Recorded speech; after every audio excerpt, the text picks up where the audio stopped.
Bang, bang, bang. The woman wakes with a fright, her heart already hammering. What was that noise? She sits up in bed and wipes the sleep out of her eyes, feeling the woozy concoction of adrenaline and exhaustion. Bang, bang, bang. There it is again. The noise is coming from downstairs somewhere. She goes and, with trembling hands, grabs the lamp from the side of her bed. It's pretty heavy at the base, and she reckons worst comes to worst, she could do a good bit of damage with it. She tiptoes out onto the landing and hears the thumping noise downstairs again. Sure enough, it's her front door. She hears muffled voices outside squabbling with one another. She peers around down the staircase, just in time to see whoever it is outside hammering at her door again. The hinges are starting to break. The wood is starting to bend. Surely it can't hold out for much. The door splinters and crashes open, and a crowd of hooded figures run into the house. There's so many of them that she doesn't have a hope of trying to fight her way out of this. She rushes back to her bedroom and looks around wildly for a place to hide. She can't go under the bed, there's no space, and she doesn't have a proper wardrobe, just a clothes rail that she hangs all her stuff on. More importantly, she doesn't have time to waste now. The burglars are going to be in here any second. She grabs all of the clothes off the clothes rail and rushes over to the corner of the room.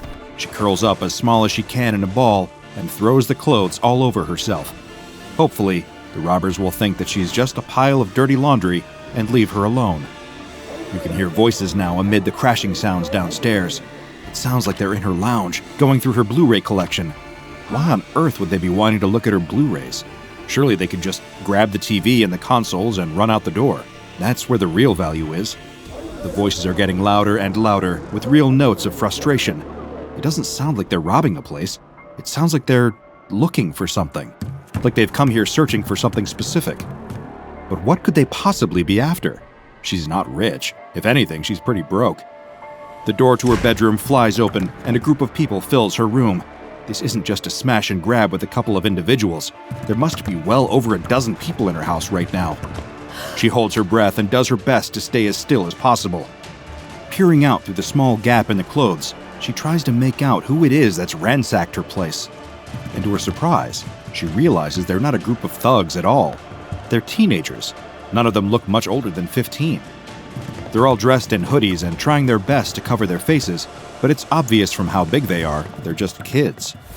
The woman's fear subsides slightly. She could easily take any of them in a fight, maybe not all of them at once, but she feels a growing sense of confidence. More than that, she feels a growing sense of curiosity. What could a bunch of teenagers want from her? The loudest one in the room has her phone out. Its light spills onto her face, and the woman realizes she isn't even bothering to wear a mask. She's talking to her camera, and as the woman glances at the screen, she sees messages popping up from the chat feed at the bottom. Is she live streaming this?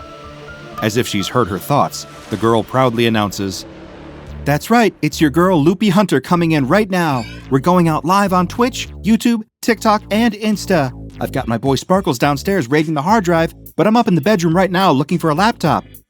Hard drive? Laptop? What could any of these teenagers want from her files? Then, the penny drops. "We're gonna find it today. The Lost Episode. Season 3, Episode 15, Ick Day. We're writing the next chapter in meme history. You better be screen recording, because we're about to be arrested for this." The woman had been to her most recent Comic-Con about 8 years ago. It had definitely been time to pack it in.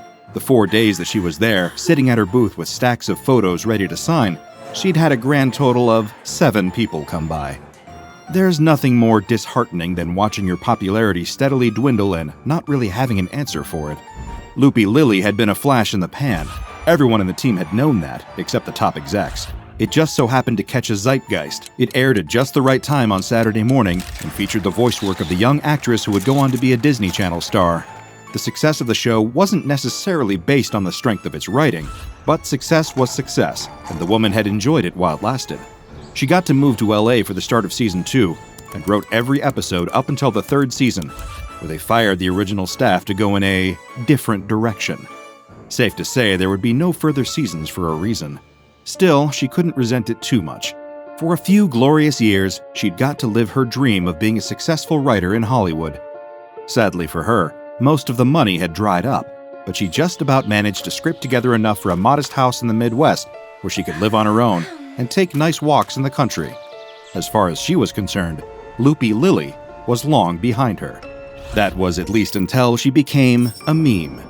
A generation of teenagers who had grown up watching LoOpy LiLLy as 5-year-olds all of a sudden now had internet access and phones. Nostalgia bait was a huge thing, as the woman quickly discovered. If you could remember something that was really niche from your childhood, something that you hadn't thought about in years, it had a good chance of going viral. And LoOpy LiLLy, being the very popular but underwritten juggernaut that it was, had the perfect concoction of forgettability and dated animation. All of a sudden, LoOpy LiLLy was somehow cool again.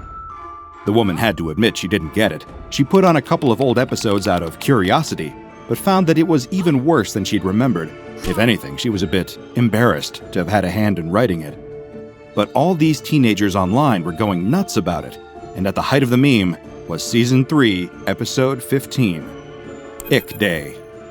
Sitting at her computer, the woman really doesn't get it. She has to watch a YouTube video explaining something called the Mandela effect to understand what on earth is happening. Hey guys, and welcome back to the channel. Don't forget to like and subscribe. Now let me ask you a question. What color is the tip of Pikachu's tail? The woman thinks for a second. Black.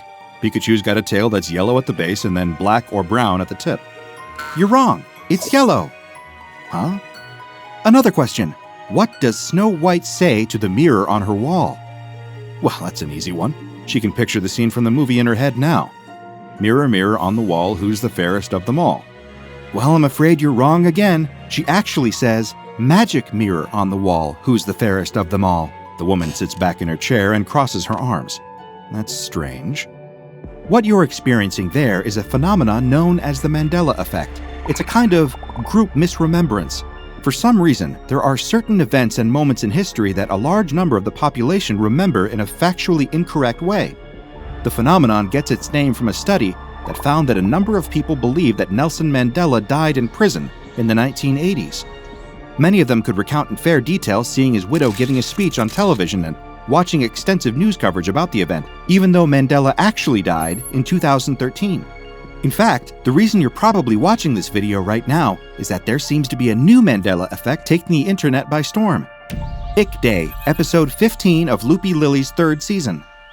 The woman finishes the video and gets up to go out for her usual walk. What kind of thing do all these teenagers remember about the episode? She walks through the woods, scrolling through her phone, looking at Twitter threads, subreddits, and YouTube comments. Oh man, I remember that episode. It was really horrific. You see Lily dragging her little lamb outside and beating it? They had blood and everything. It really scarred me. S3E15 was creepy AF. I watched it when it aired and it was all about her being sick in bed, but it was this big metaphor for mental health. She just steadily goes insane and starts threatening to unalive her parents and stuff. Ick Day's just some creepypasta, guys. It was a 4chan thing or something from a few years ago. No one actually believes that. I definitely saw in the news that they'd banned it from a worldwide release because it was giving people epileptic fits. My school even had a letter go out to parents to warn them. The more the woman reads, the more she starts to laugh. She has no idea where all these stories have come from, but they're all total nonsense. She remembers that episode. It takes her a minute, but it's clear enough in her head now. She'd written it and the studio had animated most of it, but without warning, the executive producers decided to cut it from the series. It hadn't been very good, and they already had enough episodes to fill the slot. That was it. There were no broken bones, gruesome murders, killer pathogens, or mental health metaphors. It was just a very normal Saturday morning cartoon episode about a girl who's too sick to go to school. The whole reason they'd cut it was because nothing interesting happened at all. She laughs and puts her phone back in her pocket, enjoying the fresh air. When she gets back home later that evening, she logs onto Twitter and shares a post about the episode. It's the most attention the show has gotten in close to a decade, and she's surprised to see she's picked up almost 1,000 new followers out of thin air. Good meme, everyone, making up fake stories about the episode. It was never released, and trust me, I think you'd all be very disappointed to learn why. She grins to herself. That's a good post. She'll get a few replies from people with more traffic, but she's also not giving any false promises. She gets up to make dinner, and when she sits down at her computer again, her eyes go wider than the dinner plate she's about to eat off of. 3,100 replies. She laughs and cracks her knuckles, opening the first one.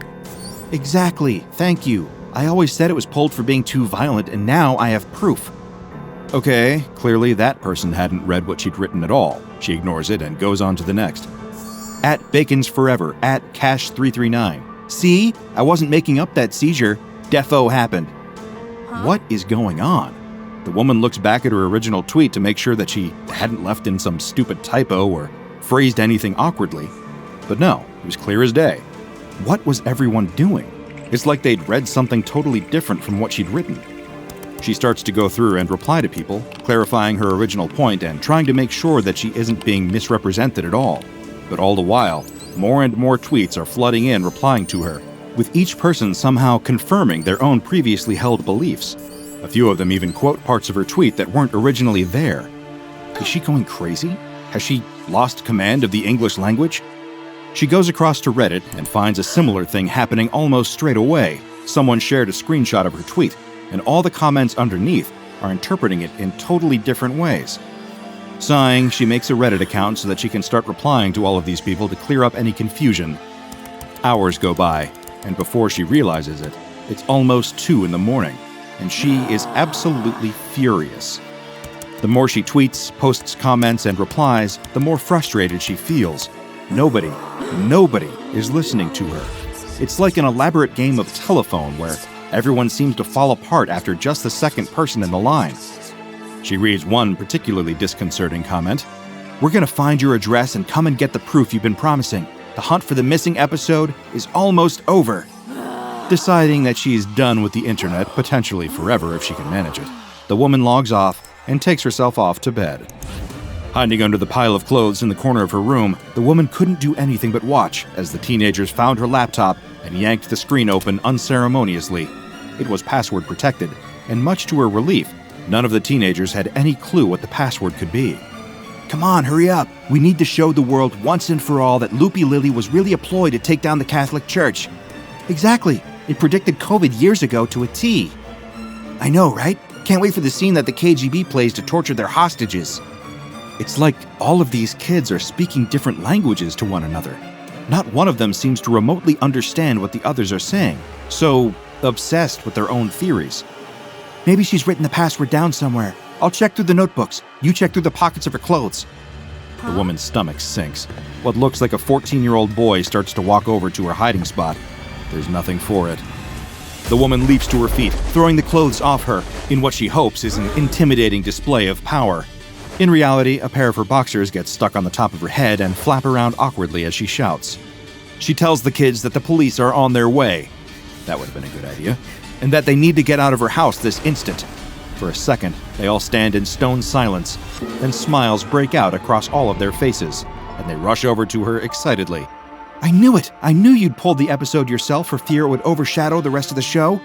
Oh, it's so great to hear it straight from your mouth. LoOpy LiLLy was actually dead the whole time, and the show was about a descent into hell." What are these kids talking about? She hadn't said a word about LoOpy LiLLy. She tries to repeat herself to tell them that the police are coming and that they need to leave this instant. But her adoring fans only seem to grow more enamored with the stories that they're hearing from her mouth. When she says a threat, their eyes light up with excitement as they hear her revealing the most treasured secrets of the show.